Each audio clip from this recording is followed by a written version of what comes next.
press the bell icon on the YouTube app and never miss another update. हमारी जो 11वीं प्रश्नावली है वो अंतिम मोड़ में है। अब विविध प्रश्नमाला 11 और उसके मैंने कुछ जैसे 14 सवाल हैं टोटल। 14 क्वेश्चन में केवल 3 सवालों में ही वो सिमट जाएंगे। 14 सवाल है विविध प्रश्नमाला के, केवल 3 सवालों में कंप्लीट हो जाएंगे। जैसे पहला देखो, अपने पहला देखते हैं। सबसे पहले देखो, आकृति ए बी, आकृति में डी ई समांतर बीसी है, AD बराबर 4 सेमी है, BD बराबर 6 सेमी है एवं AE बराबर 5 सेमी है। तो जैसा दे रखा है वैसा लिख लेते हैं। AD बराबर 4 सेमी है, BD बराबर 6 सेमी है और AE बराबर 5 सेमी है और EC का हमने को क्या याद करना है, मान याद करना है। तो आपको याद है कि एक त्रिभुज में खींची गई समांतर रेखा, एक त्रिभुज में खींची गई समांतर रेखा अन्य दो भुजाओं को समान अनुपात में बांटती है आधारभूत आनुपातिक प्रमेय के हिसाब से। तो बिल्कुल ये लिखेंगे AD upon BD, AD upon BD, AE upon EC। AD का मान कितना है, 4 है, BD का मान 6 है, AE का मान 5 है, EC का मान ज्ञात करना है। तिरछा गुणा करना है केवल। तो देखो EC तो यहां पे आ जाएगा और 6 5 का 30 हो जाएगा और 30 के भाग में कितना आ जाएगा, 4, क्योंकि ये 4 इधर आ जाएगा। तिरछा गुणा होगा ना, तो 6 तो ऊपर चला जाएगा, 5 के साथ गुणा होगा, 4 नीचे आ जाएगा। अब काट देते हैं इसको। EC बराबर 4 7 28, 4 5 20, यानी 4 का भाग 30 में दोगे तो कितने आ जाएंगे, 7.5 सेंटीमीटर। ठीक है, इसी तरीके से आगे बढ़ते क्रम में अपने हैं। अब देखो पहला सवाल जो हमने कंप्लीट किया है ना, तो ध्यान से देखना। पहला सवाल है वैसा ही तीसरा है, वैसा ही 12वां है, वैसा ही 9वां है, यानी 3 12 और 9 और पहला, ये 4 सवाल है विविध प्रश्नमाला में एक जैसे हैं कि एक ही तरीके के सवाल है। इस बात का ध्यान रखना, ये 4 सवाल हो गए एक साथ, केवल वैल्यू बदली है। तरीका यही है, आधारभूत आनुपातिक प्रमेय से करना है। आधारभूत आनुपातिक प्रमेय से।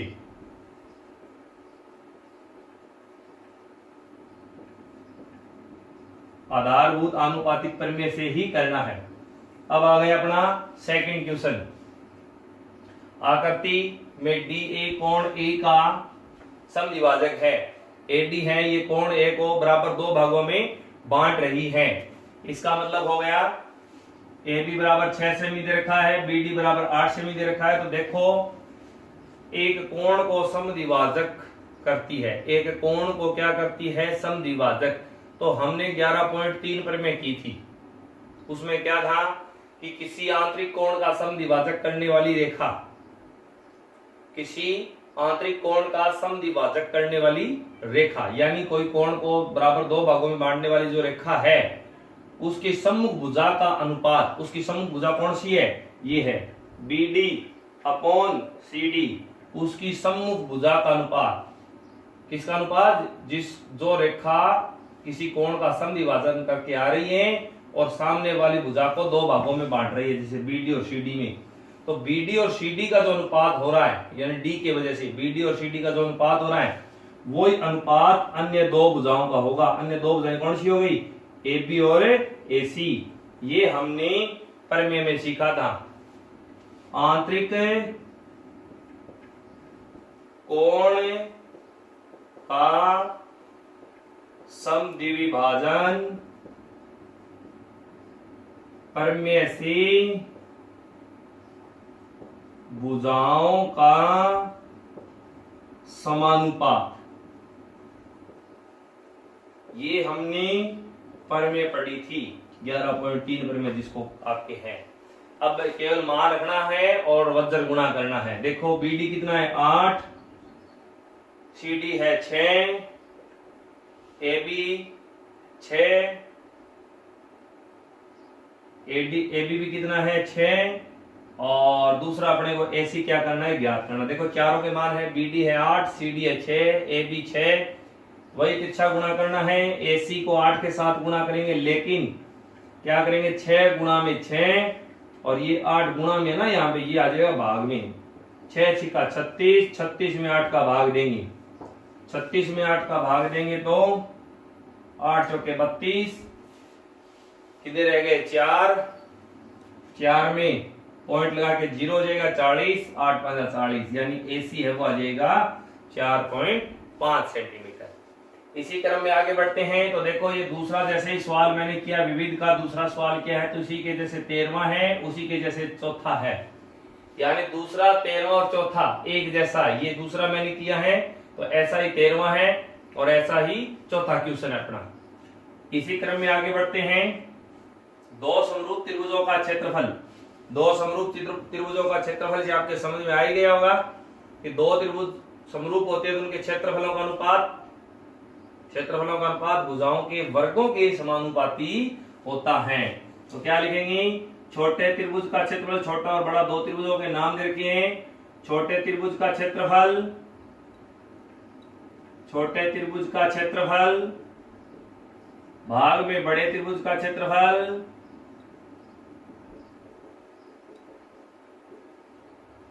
बराबर क्षेत्रफल दे रखा है, कितना दे रखा है, छोटे त्रिभुज का तो हो गया 25 वर्ग सेमी,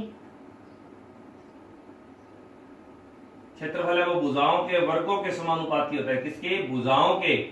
तो छोटे या तो हिंदी में लिख देते हैं या फिर हम इनको x मान लेते हैं और दूसरे की क्या मान लेते हैं, y मान लेते हैं। तो x और y भुजाएं मान ली हमने, ठीक है। या तो छोटे त्रिभुज की भुजा का वर्ग ऐसे लिख दो, बड़े त्रिभुज की भुजा का वर्ग लिख दो। तो ये क्षेत्रफल परिमेय से हो गया अपना, क्षेत्रफल परिमेय से। तो ये, लेकिन इसमें देखो मादिका दे रखी है, क्या दे रखी है, मादिका। तो ये था हमारी भुजाओं के, मैं बता रहा था कि हमने पढ़ा था कि क्षेत्रफल परिमेय है वो भुजाओं के वर्गों के समानुपाती होती है। तो भुजाओं के वर्गों के समानुपाती होती है, मादिकाओं के वर्गों के समानुपाती होती है, शीर्षों के, शीर्ष लंबों के वर्गों के समानुपाती होती है, तीनों की होती है। तो यहाँ पे मादिकाएं पूछिए तो हमने मादिकाएं किस किस को मान ली, एक x मान ली, एक y मान ली। और क्या लिख देंगे, क्षेत्रफल परिमेय से, केवल इतना ही करना है। छोटे त्रिभुज का क्षेत्रफल कितना है, 25 है, बड़े का कितना है, 36 है। छोटे त्रिभुज की मादिका है वो 10 है, तो 10 की स्क्वायर हो जाएगी। बड़े की मादिका हमें क्या करनी है, ज्ञात करनी है। वही तिरछा गुणा y स्क्वायर बराबर 10 स्क्वायर अपनी जगह रहेगा, लेकिन इनका जैसे ही तिरछा गुणा होगा तो गुणा में आ जाएगा 36 और भाग में आ जाएगा 25। अब गुणा करते हैं 10 को, तो 10 को 10 से गुणा किया, कितने हो गए 100, भाग में 36, गुणा में 36, भाग में 25, 25 से कम 25, 25 चौके 100। अब अपने को स्क्वायर हटानी है, यानी y का मान निकालना है, तो वर्गमूल निकालना है। तो 4 का वर्गमूल कितना होता है, 2, 36 का वर्गमूल कितना होता है, 6, 6 दूनी 12 सेमी। और यहाँ पे क्या लिख देंगे, वर्गमूल करने पर, वर्गमूल करने पर। तो ये हो गया भाई, बिल्कुल सरल है। तो ये तीनों क्वेश्चन बहुत इंपॉर्टेंट है और ये 14 के 14 क्वेश्चन हो गए आपके लगभग। पहला जो क्वेश्चन किया उसके जैसा है तीसरा, 12वां और 9वां। दूसरा क्वेश्चन किया उसके जैसा है 13वां और चौथा। और 5वां क्वेश्चन किया है ना उसके जैसा 14वां और 8वां। 5वां क्वेश्चन, 14वां क्वेश्चन और 8वां क्वेश्चन एक जैसा है। अब आपका एक क्वेश्चन हो रहेगा, उसमें 11वां जो क्वेश्चन है, कौन सा क्वेश्चन है, क्वेश्चन नंबर 11। उसमें केवल मैं आपको इतना ही बता देता हूं कि एक त्रिभुज में आपको दो कोण दिए, उसमें 11वें में आपको दो कोण दिए हैं। एक तो दिया है 70 डिग्री का और एक दिया है 50 डिग्री का। दो कोण दिया, एक कोण को समद्विभाजक करने वाली रेखा है, जैसे एक ABC त्रिभुज हो गया और इसमें समद्विभाजक रेखा दे दी AD, जैसे हमने किया था ना ये दूसरा क्वेश्चन, इसके ऊपर उस पे आधारित है ये।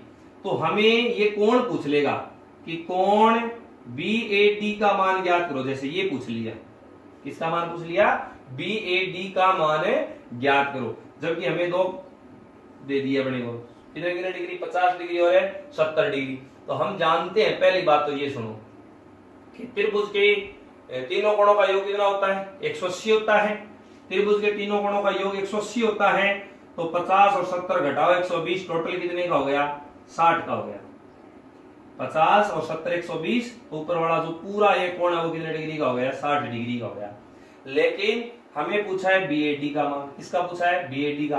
तो ये एडी रेखा क्या है, इस पे क्वेश्चन उठ रहा है। एडी रेखा क्या है, एडी रेखा क्या है, इस पे क्वेश्चन उठता है। तो एडी रेखा है ना, वो समद्विभाजक रेखा है। तो आप इसमें लिखोगे कि इसमें हमने अनुपात दिया है, प्रश्न में दिया है कि AB अपॉन AC समानुपाती BD अपॉन CD है। ये तो अपने को क्वेश्चन में दिया है। तो हमें ये पूछा है कि BAD की वैल्यू कितनी है। हमें दोबारा देखिए 11 नंबर क्वेश्चन क्या क्या दिया है। एक 50 डिग्री का कोण दिया है, एक 70 डिग्री का कोण दिया है। उससे हमने एक कोण निकाला, वो कितने डिग्री का आया? 60 डिग्री का आया। 60 डिग्री का निकालने के बाद में हमें पूछा है BAD की वैल्यू क्या है। BAD यानी यहाँ पे ये अपने को पूछा है कि BAD की वैल्यू क्या है। और हमें साथ में दिया है भुजाओं का अनुपात AB अनुपात AC समानुपात BD अनुपात AD। तो ये देखो, एक तो बाहर वाली भुजाएं होगी AB और AC, और एक जो BD और CD का अनुपात दिया ना, वो BC का अनुपात है। किसका अनुपात है? BC का। तो हमने ये पर में पढ़ी थी ना अभी कि आंतरिक कोण का समद्विभाजन करने वाली जो रेखा होती है वो सम्मुख भुजा को अन्य भुजाओं के समान अनुपात में बांटती है। तो हमें समान अनुपात दे रखा है, इसका मतलब AD क्या है? समद्विभाजक है। AD क्या है? समद्विभाजक है। AD समद्विभाजक हो गया। क्यों हो गया? क्योंकि ये अनुपात दे रखा था। ये अनुपात तभी संभव है जब कोई एक रेखा कोण का क्या करती है? समद्विभाजन करती है, और सामने वाली भुजा को अन्य भुजाओं के क्या बांटती है? समान अनुपात में बांटती है। इस वजह से कोण A वो 60 डिग्री का है पूरा। तो ये कितने कितने का हो गया? 30-30 का। तो BAD का मान कितना आ जाएगा? 30 डिग्री। इस तरीके से ये अपना 11वां क्वेश्चन है। तो सुनो बच्चों कि आपकी ये 11th है, प्रश्नावली है वो पूरी हो चुकी है। चैप्टर नंबर 11 अपना पूरा हो चुका है। सारे हमने एग्जाम्पल किए हैं। ये हमारा पार्ट नंबर 19 पूरा हो गया आज। पार्ट नंबर 19, और पार्ट नंबर 19 में हमने पूरी जो चैप्टर है वो 11th चैप्टर है वो पूरा कर लिया है। इस बात का ध्यान रखें कि कल आपका टेस्ट है, कल आपका ऑनलाइन एग्जाम है, ऑनलाइन एग्जाम है। ठीक है, आपको सुबह ये मिल जाएगा ऑनलाइन एग्जाम। कल आपका ऑनलाइन एग्जाम होगा। ध्यान रहे ये 8 नंबर की प्रश्नावली है, 8 नंबर का ये चैप्टर है। तो अच्छे से तैयारी करनी है और अच्छे से इसके नोट्स बनानी है। धन्यवाद।